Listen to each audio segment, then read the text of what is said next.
화요일 오후 서울 강북의 작은 오피스텔에서 박준호는 컴퓨터 화면에 집중하고 있었다. 갑자기 벨소리가 울렸고 화면에 뜬 이름을 보고 잠시 멈칫했다. 어머니 김영희라고 적힌 전화기.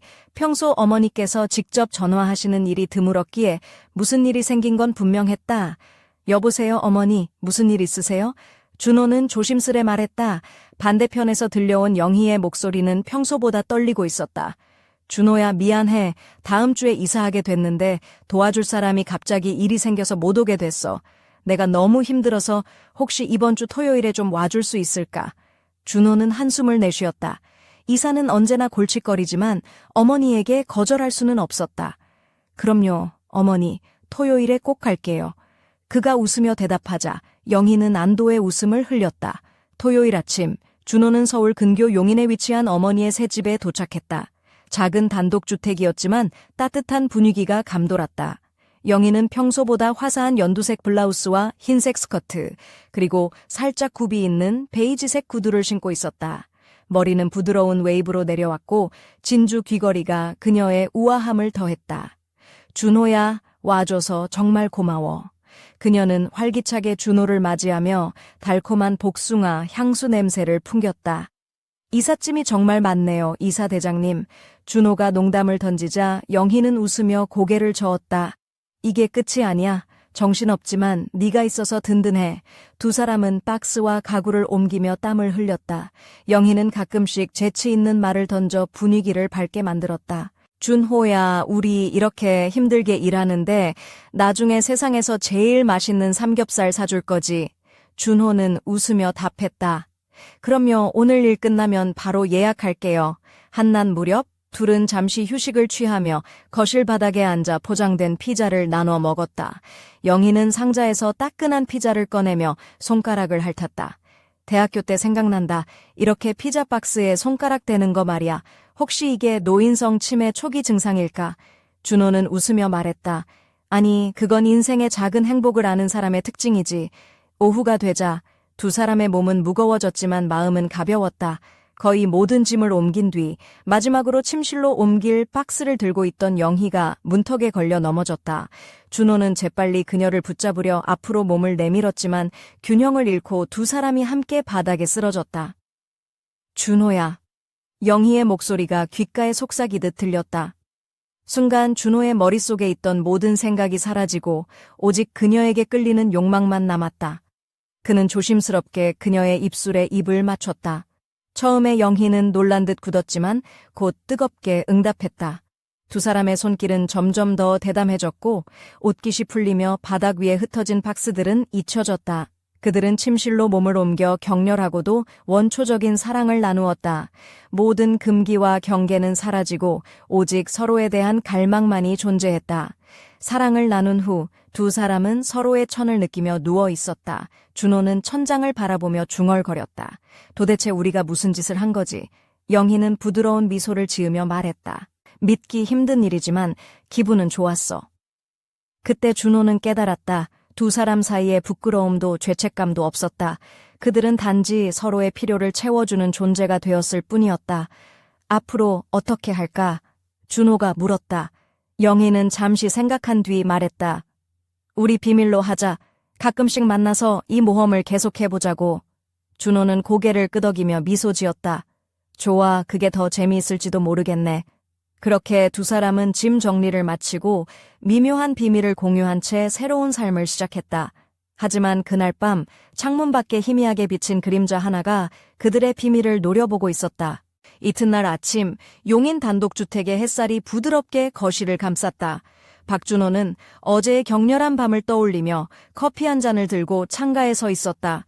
그의 셔츠 단추는 어제보다 몇 개 더 풀려 있었고 머리는 살짝 흐트러져 있었다. 청바지에 편안한 흰색 스니커즈를 신고 있었는데 그 모습이 평소의 단정한 회사원과는 사뭇 달랐다. 영희는 주방에서 조용히 움직이고 있었다. 연한 분홍빛 블라우스와 검은색 슬랙스 차림에 허리에는 꽃무늬 앞치마를 두르고 있었다. 은은한 향수 대신 갓 끓인 보리차 향이 집 안을 가득 채웠다.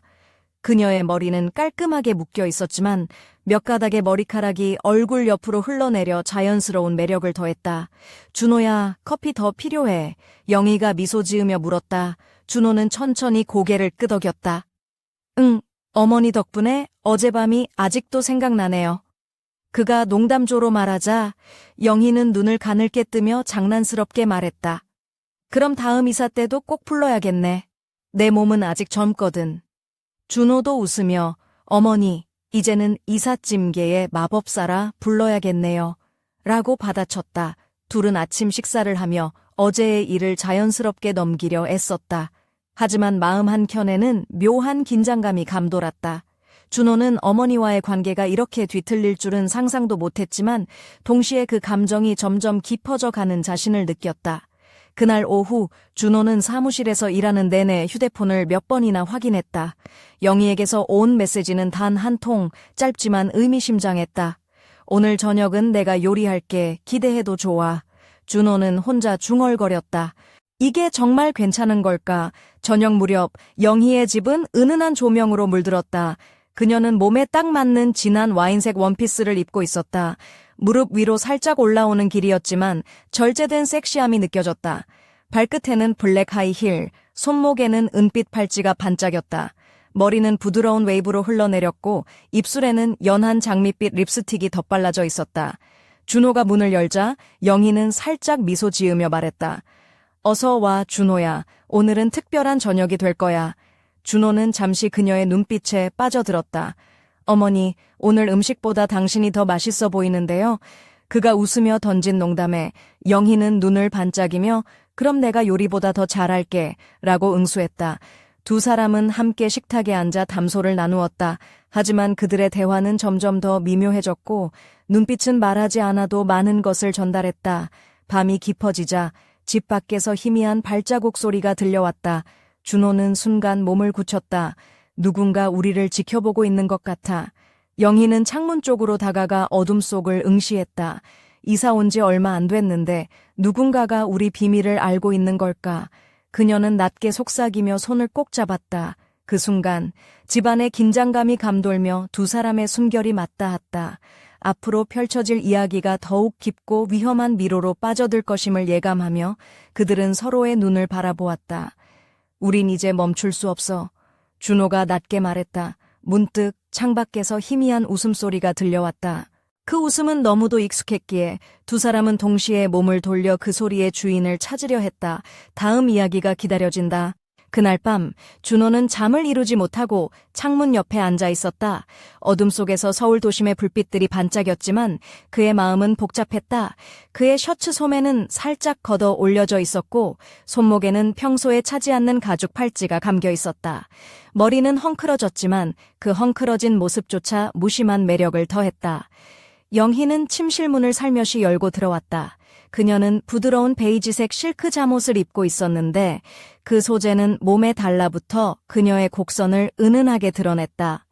발끝에는 슬리퍼 대신 맨발이었고 머리는 자연스러운 포니테일로 묶여 있었다. 그녀의 눈빛은 깊고도 알 수 없는 감정을 담고 있었다. 준호 씨, 이러면 다음에 누구랑 술 마시러 가도 못 믿겠어요. 영희가 장난스럽게 말했다.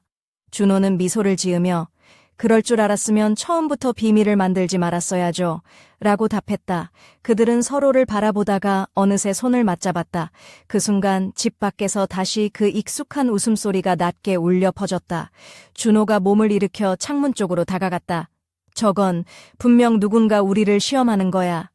영희는 조용히 한숨을 내쉬며 말했다.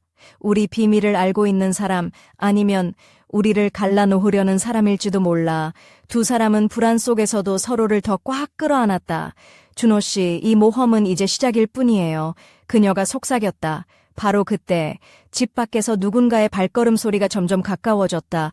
문 손잡이가 살짝 흔들리고 어둠 속에서 검은 그림자가 서서히 모습을 드러냈다. 준호가 단호하게 말했다. 누구든 우리가 멈추게 할 수는 없어. 그림자는 미소 지으며 말했다. 그럼 게임을 시작해볼까요? 그들의 삶은 이제 완전히 뒤바뀌려 하고 있었다. 끝이 아닌 또 다른 시작이었다. 이른 아침 용인 주택가의 조용한 골목길에 새벽 안개가 짙게 깔렸다. 박준호는 어두운 회색 후드티에 검정 슬랙스를 매치하고 낡은 운동화를 신고 있었다. 그는 한 손에 커피를 들고 어머니 김영희의 집 앞에 서서 깊은 숨을 내쉬었다. 전날 밤의 긴장과 불안이 아직도 그의 가슴을 꽉 누르고 있었다. 영희는 베란다에서 밖을 바라보며 부드러운 아이보리색 니트 위에 짙은 남색 스커트를 입고 있었다. 그녀의 머리는 자연스럽게 흘러내린 웨이브였고 은은한 연한 핑크 립스틱이 그녀의 입술을 살짝 물들였다. 손에는 작은 금색 팔찌가 반짝였고 발끝에는 편안한 플랫슈즈를 신고 있었다. 준호야, 왔구나. 그녀가 반갑게 맞으며 말했다. 오늘은 좀 조심해야 할 것 같아. 누군가가 계속 우리를 지켜보고 있거든. 준호는 고개를 끄덕이며 말했다. 어머니, 저도 뭔가 이상한 낌새를 느꼈어요. 누가 우리를 방해하려는 것 같아요. 두 사람은 집 안으로 들어가며 긴장된 분위기 속에서도 서로에게 기대는 듯한 따뜻함을 나누었다. 영희가 농담 섞인 목소리로 말했다. 준호야, 이사 도우미에서 비밀 요원으로 변신했네. 다음에는 스파이 영화 주인공 역할도 해볼래. 준호가 웃으며 대답했다. 어머니, 그럼 저도 미션 임파서블 배우로 캐스팅 되겠네요. 하지만 그들의 웃음 뒤에는 불안감이 숨어 있었다. 갑자기 휴대폰 진동이 울렸고 준호가 메시지를 열어보았다. 짧은 글귀가 적혀 있었다. 모든 것을 잊고 싶다면 오늘 밤 9시에 한강공원으로 오라. 이게 뭐지? 준호가 중얼거리자 영희도 가만히 메시지를 들여다보았다. 분명 우리 둘만 알고 있는 비밀을 알고 있는 사람이 보내는 것 같아. 준호는 단단히 결심한 표정으로 말했다. 오늘 밤에 가보죠. 우리가 직접 답을 찾아야 해요. 해가 지고 두 사람은 조용히 집을 나섰다. 영희는 검은색 코트에 붉은 스카프를 두르고 있었고 준호는 깔끔한 검은 재킷에 청바지를 입었다. 그들의 발걸음은 점점 한강공원 쪽으로 향했다. 도착한 곳에는 어둠 속에서 희미한 불빛 하나가 깜빡이고 있었다. 그 빛 아래 누군가 기다리고 있었다. 그 인물의 얼굴은 그림자에 가려졌지만 두 사람은 곧 그 정체를 알게 될 것이었다. 준호 씨, 영희 씨, 드디어 만났군요. 낮고 차가운 목소리가 공원 한가운데를 울렸다. 두 사람은 서로를 바라보며 숨을 죽였다. 이 만남이 그들의 운명을 완전히 바꿔놓을 것임을 직감하며 한강공원의 어둠 속 희미한 가로등 불빛 아래 서 있는 인물은 차가운 눈빛으로 박준호와 김영희를 바라보았다. 그는 검은색 트렌치코트를 입고 있었으며 목에는 은색 체인이 살짝 드러나 있었다. 얼굴은 그림자에 가려져 있었지만 그의 목소리는 낮고 단호했다. 내 이름은 이재훈이다. 너희 둘의 비밀을 오래전부터 알고 있었다. 그가 천천히 다가오며 말했다. 너희가 감추려 해도 결국 진실은 드러나게 마련이지. 준호의 심장이 빠르게 뛰었다. 우리는 아무 해를 끼치지 않았어. 왜 우리를 이렇게 쫓는 거죠? 이재훈은 미소를 지었다. 해를 끼치지 않았다고 생각하냐? 하지만 너희의 작은 비밀 하나가 이미 많은 것을 뒤흔들었어. 이 도시는 작은 마을이 아니란다. 영희는 단호하게 말했다. 우리가 원하는 건 평범한 삶이다. 왜 우리를 괴롭히는 거죠? 그건 곧 알게 될 것이다. 이재훈이 뒤로 물러서며 말했다. 하지만 기억해라, 준호 씨, 영희 씨. 이 게임은 이제 시작일 뿐이다. 그가 사라진 후 준호와 영희는 서로를 바라보며 숨을 골랐다. 그들의 비밀이 더 이상 숨길 수 없는 무거운 짐이 되었다는 걸 느꼈다. 준호야, 이젠 우리 둘만의 문제가 아니야. 영희가 조용히 말했다. 준호는 고개를 끄덕이며 마음속으로 다짐했다. 우리가 함께라면 어떤 어려움도 이겨낼 수 있다. 하지만 그 순간 어디선가 들려오는 희미한 웃음소리가 다시 한번 그들의 뒤를 따라왔다. 그리고 그 웃음 속에는 더 큰 비밀과 위험이 숨어 있었다. 아침 햇살이 부드럽게 용인 주택가를 감쌌다. 박준호는 검은색 슬림핏 셔츠에 진한 청색 청바지를 입고 있었고 발에는 깔끔한 흰색 스니커즈를 신었다.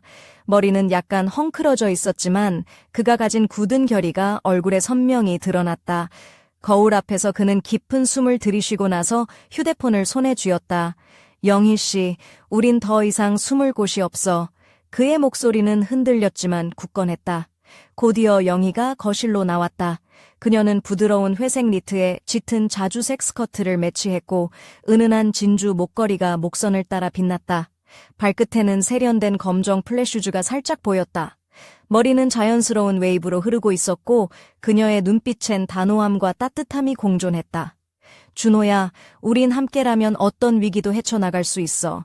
그녀가 다가와 그의 손을 꼭 잡았다. 하지만 이제부터는 조심해야 해. 누군가 우리를 노리고 있다는 걸 잊지 말아야 해. 준호는 고개를 끄덕이며 말했다. 맞아, 이재훈. 그는 우리를 시험에 들게 할 거야. 하지만 우린 물러서지 않을 거야. 그때 집 전화기가 울렸다. 준호가 전화를 받자 낮고 섬뜩한 목소리가 들려왔다. 준호 씨, 영희 씨, 다음 단계가 곧 시작된다. 준비해라. 전화를 끊고 나서 준호는 깊은 한숨을 내쉬었다. 다음 단계라. 뭔가 더 큰일이 벌어질 거야. 그가 말했다. 영희는 살짝 미소 지으며 말했다. 어쩌면 우리 인생에서 가장 흥미진진한 챕터가 시작되는 걸지도 몰라. 그 순간 창밖에서 희미한 발걸음 소리와 함께 낮은 웃음소리가 들려왔다. 두 사람은 창문 쪽으로 다가가 어둠을 응시했다. 준호야, 이 게임은 이제 끝나지 않을 거야. 영희가 속삭였다. 그래, 하지만 우린 끝까지 싸울 거야. 준호가 단호하게 답했다. 그들의 숨겨진 비밀과 위험한 관계는 점점 더 깊은 미궁 속으로 빠져들고 있었다. 앞으로 펼쳐질 이야기는 과연 어떤 결말을 맞이할까?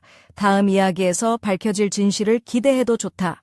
늦은 밤, 용인 외곽의 한 허름한 찜질방 앞에서 박준호는 초조한 눈빛으로 주변을 살폈다. 그는 검은색 후드티에 어두운 청바지를 입고 있었고 손목에는 낡은 시계가 묵묵히 시간을 알렸다. 발은 무거운 등산화를 신고 있었는데 긴장감에 조금씩 발을 구르며 기다리고 있었다. 곧이어 김영희가 조심스레 나타났다. 그녀는 검정색 가죽 재킷에 붉은색 스카프를 두르고 있었고 몸매를 살짝 드러내는 딥네이비 원피스를 입고 있었다. 발끝에는 은은한 광택이 나는 검정 하이힐이었지만 긴장한 듯 발을 질질 끌었다. 그녀의 머리는 반쯤 묶여 있었고 입술에는 진한 레드 립스틱이 번져 있었다. 준호야, 여기서 만나는 건 위험할 수도 있어. 그녀가 낮게 속삭였다. 하지만 이게 우리에게 주어진 유일한 기회야. 준호가 굳은 표정으로 대답했다. 이재훈이 숨겨놓은 단서를 찾아야 해. 그래야만 우리를 지켜줄 수 있어. 그들은 조심스럽게 찜질방 안으로 들어갔다. 내부는 어둡고 습기가 가득했으며 사람들의 낮은 대화 소리와 뜨거운 김이 공간을 채웠다. 한쪽 구석에서 낯선 남자가 그들을 기다리고 있었다. 그는 짙은 눈썹과 날카로운 눈매를 가진 이였다. 드디어 만났군요. 그가 말했다. 내가 가진 정보가 당신들에게 도움이 될 겁니다. 하지만 대가가 있어요. 영희가 경계하며 물었다. 무슨 대가인가요? 남자는 미소를 지으며 당신들이 숨기고 있는 그 비밀 나에게 넘겨야 합니다. 라고 답했다. 준호와 영희는 서로를 바라보며 잠시 침묵했다. 그 순간 찜질방 문이 쾅 닫히며 바람이 휘몰아쳤다. 누군가가 그들을 지켜보고 있음을 느끼며 두 사람은 더욱 단단히 손을 맞잡았다. 우린 절대 포기하지 않아. 준호가 다짐하듯 말했다. 그리고 그들의 숨겨진 싸움은 점점 더 격렬해질 것을 예고하며 찜질방 안에 긴장감이 가득 찼다. 다음 이야기는 더욱 숨막히는 전개로 찾아올 것이다. 새벽녘 용인 외곽 찜질방을 나서던 박준호와 김영희는 싸늘한 공기에 몸을 떨었다. 준호는 짙은 회색 카디건 위에 짙은 청색 코트를 걸쳤고 헝클어진 머리칼 사이로 굳은 의지가 엿보였다. 영희는 검은색 울 코트에 빨간 머플러를 두르고 있었으며 발끝에는 편안한 플랫슈즈가 살짝 보였다.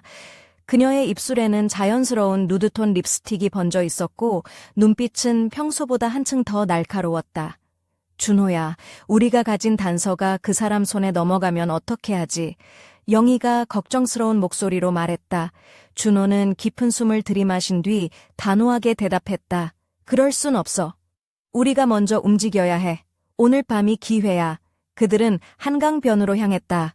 서울의 불빛들이 물 위에 반사되어 반짝이고 있었고 차가운 강바람이 두 사람의 옷자락을 휘날렸다. 영희는 몸을 살짝 웅크리며 말했다. 여긴 우리 둘만의 비밀 장소가 될 수도 있겠네. 준호가 미소 지으며 답했다. 우리만 아는 곳, 그게 필요해. 그때 강가 어딘가에서 희미한 음악 소리가 들려왔다. 두 사람은 소리 나는 쪽으로 조심스레 다가갔다. 작은 가게 앞에선 한 남자가 흥얼거리며 기타를 치고 있었다. 그는 검은색 가죽 재킷과 청바지를 입었고 얼굴엔 미소가 가득했다. 이재훈. 준호가 숨죽이며 속삭였다. 남자는 고개를 끄덕이며 말했다. 맞아. 내가 너희를 계속 지켜봐 왔지. 이제 진짜 게임을 시작할 시간이야. 영희는 떨리는 목소리로 물었다. 우리에게 원하는 게 뭔가요? 이재훈은 날카로운 눈빛으로 대답했다.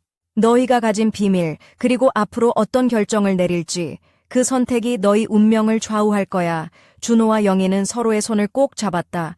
그 순간 강바람 사이로 또 다른 그림자가 스며들었다. 누군가가 그들을 지켜보고 있었다. 준호야, 이건 단순한 이사가 아니었어. 우리 삶이 완전히 뒤바뀌었어. 영희가 낮게 말했다. 준호는 굳은 결심을 다지며 말했다. 함께라면 어떤 위험도 이겨낼 수 있어. 이제부터가 진짜 시작이야. 그들의 눈빛이 교차하며 어둠 속으로 사라졌다.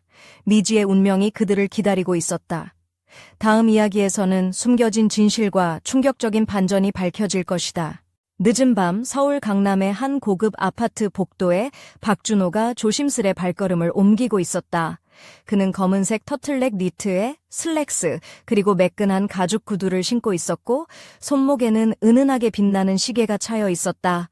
그의 얼굴에는 긴장과 결의가 교차하는 표정이 서려 있었다. 문 앞에 도착한 그는 잠시 망설이다가 깊은 숨을 들이마신 후 조용히 초인종을 눌렀다. 문이 열리고 김영희가 나타났다. 그녀는 몸에 딱 맞는 붉은색 실크 드레스를 입고 있었고 은빛 목걸이가 목선을 따라 반짝였다. 발끝에는 검정색 하이힐이 살짝 드러났으며 머리는 부드러운 웨이브로 흐르고 있었다. 입술에는 짙은 루비빛 립스틱이 발라져 있어 그녀의 얼굴을 더욱 돋보이게 했다. 준호야, 오랜만이네. 그녀가 미소 지으며 문을 열어주었다. 영희 씨, 오늘 밤 중요한 이야기를 나눠야 해요. 준호가 단호하게 말했다. 두 사람은 거실 소파에 앉았다. 조명이 은은하게 비추는 가운데 긴장감이 공간을 가득 채웠다. 영희는 조용히 물었다. 무슨 일이야? 준호는 깊은 눈빛으로 말했다. 이재훈이 우리를 압박하는 이유를 알아냈어. 그는 우리가 가진 비밀을 이용해 더 큰 계획을 꾸미고 있어. 우리 둘 모두 위험해. 영희는 한숨을 내쉬며 말했다. 그럼 어떻게 해야 하지? 준호가 그녀의 손을 잡으며 말했다. 서로를 믿고 함께 싸워야 해. 이건 우리 둘만의 싸움이 아니야. 영희는 미소를 지으며 눈을 반짝였다. 그렇지. 우리라면 어떤 어려움도 극복할 수 있어. 그 순간 창문 밖에서 희미한 빛이 깜빡였고 바람에 실려온 낯선 웃음소리가 두 사람의 귓가에 울려 퍼졌다. 준호야, 이건 시작에 불과해. 영희가 속삭였다. 준호는 고개를 끄덕이며 말했다. 맞아. 앞으로 더 큰 비밀들이 우리를 기다리고 있어. 그들의 이야기는 이제 막 새로운 장을 열었다. 다음 편에서 밝혀질 충격적인 진실과 숨겨진 인연을 기대해도 좋다. 새벽녘 서울 도심의 한적한 카페에서 박준호는 창가에 앉아 있었다. 그는 검은색 재킷에 흰 셔츠를 단정하게 입고 있었지만 넥타이는 풀어져 어깨에 걸쳐 있었다. 그의 눈빛은 피곤함과 긴장감으로 가득 찼다. 테이블 위에는 커피잔과 함께 스마트폰이 놓여 있었다. 문이 살며시 열리며 김영희가 들어왔다. 그녀는 부드러운 베이지색 트렌치코트에 검정색 미디스커트를 입고 있었고 발끝에는 고급스러운 갈색 부츠를 신었다. 머리는 자연스러운 웨이브로 흐르고 있었으며 얼굴에는 은은한 미소가 번졌다. 준호 씨, 여기 있었군요. 영희가 조용히 말했다. 어머니, 늦지 않게 와줘서 고마워요. 준호가 미소 지으며 답했다. 두 사람은 조용히 앉아 서로를 바라보았다. 긴장된 공기 속에서도 어딘가 편안함이 스며들었다. 이재훈의 움직임이 심상치 않아요. 영희가 조심스럽게 입을 열었다. 그가 우리를 계속 압박하는 이유를 알아냈어요. 준호가 물었다. 무슨 계획인지 알게 됐나요? 영희는 고개를 끄덕이며 말했다. 그는 우리가 가진 비밀을 이용해 정치적인 거래를 시도하려 해요. 만약 실패하면 우리 가족 모두 위험해질 거예요. 준호는 깊은 한숨을 내쉬고 말했다. 이젠 우리 둘만의 문제가 아니군요. 영희가 손을 내밀며 말했다. 준호 씨, 함께 이겨내요. 우리 비밀이 세상에 드러나지 않도록. 준호는 그녀의 손을 잡으며 답했다. 약속해요. 어떤 일이 있어도 당신 곁에 있을게요. 그 순간 카페 밖에서 갑자기 차 한 대가 급히 지나갔다. 두 사람은 본능적으로 창밖을 바라보았다. 그 차 안에는 누군가가 그들을 감시하고 있었다. 준호야, 이건 끝이 아니야. 영희가 낮게 말했다. 준호도 결연히 답했다. 우리가 이길 거야, 반드시. 그들의 싸움은 이제 막 시작되었다. 다음 화에서는 예상치 못한 배신과 충격적인 반전이 기다리고 있다.